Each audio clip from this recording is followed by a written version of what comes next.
29ویں رمضان میرے بھائیوں میری بہنوں، 29ویں روزے کو سورہ اخلاص کا یہ عمل اگر نہ پڑا تو ساری زندگی تم نے پھر کیا کیا؟ آج کے دن میرے بھائیوں میری بہنوں، جس گھر میں یہ وظیفہ پڑھا جاتا ہے اس گھر کا بچہ بچہ کروڑ پتی بن جاتا ہے۔ آج کے دن 29ویں روزے کو جو لوگ ساتھیوں بھائیوں بہنوں اس عمل کو پڑھتے ہیں، بعد ایک دن کے اندر اندر کروڑ پتی بن جاتے ہیں۔ آج کے دن کو خدارہ غفلت میں لاپرواہی میں نہ گزار دینا۔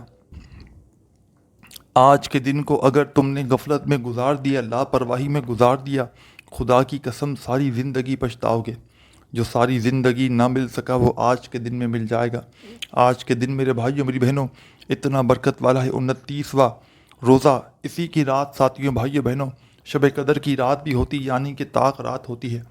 5 طاق راتیں ہوتی ہیں، جس میں سے 21 23 کی رات، 21 کی رات، 25 کی رات، 27 کی رات اور آخری 29 کی طاق رات ہوتی ہے۔ ان 5 طاق راتوں میں ایک رات شب قدر کی ہوتی ہے۔ یہ میرے بھائیوں میری بہنوں اللہ ہی بہتر جانتا ہے کون سی رات شب قدر کی ہوتی ہے۔ ان 5 راتوں میں آپ کو خوب عبادات کرنی ہے، اللہ پاک کو راضی کرنے کی کوشش کرنی ہے۔ اور 29واں روزہ ساتھیوں بھائیوں بہنوں 28 رمضان کو جیسے ہی افطاری کر لیں تو اسلامی تاریخ میں آپ لوگ جانتے ہیں پہلے رات لگتی ہے اور اگلے دن اس کا دن لگتا ہے۔ تو 28واں روزہ ساتھیوں بھائیوں بہنوں جیسے ہی آپ لوگ افطار کریں گے فوری طور پر 29 لگ جائے گی، اور 29 کی رات کو یا دن میں کسی بھی وقت آپ نے میرا بتلایا ہوا یہ عمل پڑھ لینا ہے۔ سورہ اخلاص کا یہ عمل ہے، چند سیکنڈوں کا یہ عمل ہے، ہر حاجت کو یہ عمل تمہاری پوری کر دے گا، ہر مراد کو تمہاری یہ عمل پوری کر دے گا، تنگ دستیوں کو دور کر دے گا، پریشانیوں کو دور کر دے گا، اور ایسی ایسی جگہ سے رزق اور دولت کا انتظام کرے گا کہ جہاں سے تم نے گمان تک نہ کیا ہوگا، جہاں سے تم نے سوچا بھی نہ ہوگا۔ ساتھیوں بھائیوں بہنوں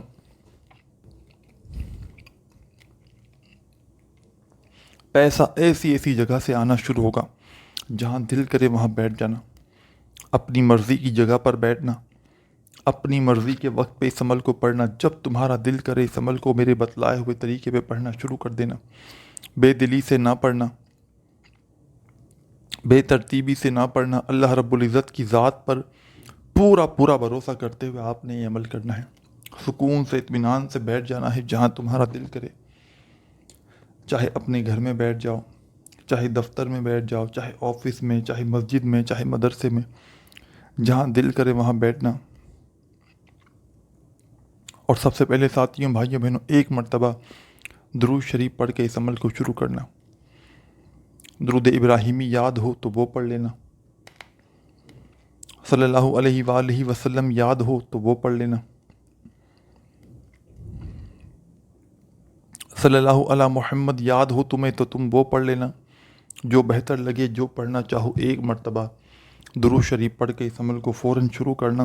اور درود پاک پڑھنے کے فوراً بعد تمام کی تمام میری دکھیاری بہنیں، تمام دوست ساتھی احباب جب ایک بار درود شریف پڑھ لیں تو فوری طور پر ساتھیوں بھائیوں بہنوں آپ نے اس عمل میں پہلا کمال کا وظیفہ جو شامل کرنا ہے،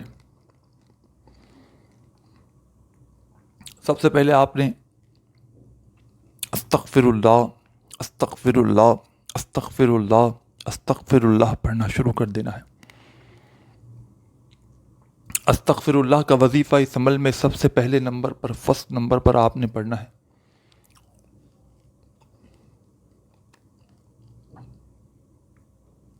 پہلے نمبر پر آپ نے استغفر اللہ کا وظیفہ درود پاک ایک بار پڑھنا ہے اور استغفر اللہ کا وظیفہ پڑھ لینا۔ یاد رہے کہ جو قرضوں میں ڈوبے ہوئے لوگ ہیں، تنگ دستیوں میں ہیں، مالی پریشانی میں ہیں، وہ لوگ اس عمل کو آج کے دن لازمی پڑھیں اور اللہ پاک سے دعا مانگ لیں۔ انشاءاللہ فوری طور پر جو مانگو گے اللہ پاک عطا کر دیں گے۔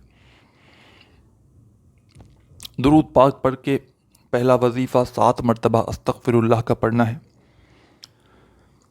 7 مرتبہ جب استغفر اللہ کا وظیفہ پڑھ لیا جائے تو اسی وقت آپ نے اس عمل کے اندر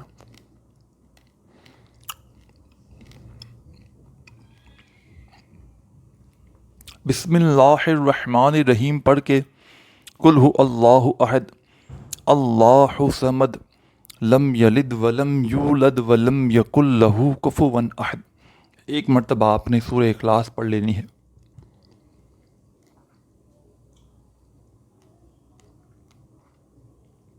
صرف ایک بار سورہ اخلاص پڑھیے گا. سورہ اخلاص جیسے ہی پڑھ لیں تو فوری طور پر آپ نے اس عمل میں ایک مرتبہ سورہ اخلاص پڑھنے کے فوراً بعد بسم اللہ الرحمن الرحیم پڑھ کے ایک بار جب سورہ اخلاص پڑھ لیں تو فوراً آپ نے اس عمل میں آخر میں یا رزاقو یا رزاقو یا رزاقو یا رزاقو یا رزاقو اپنے انداز سے پڑھیں، چاہے تسبیح کے دانوں پہ چاہے سیدھے ہاتھ پہ. یا رزاقو یا رزاقو یا رزاقو یا رزاقو.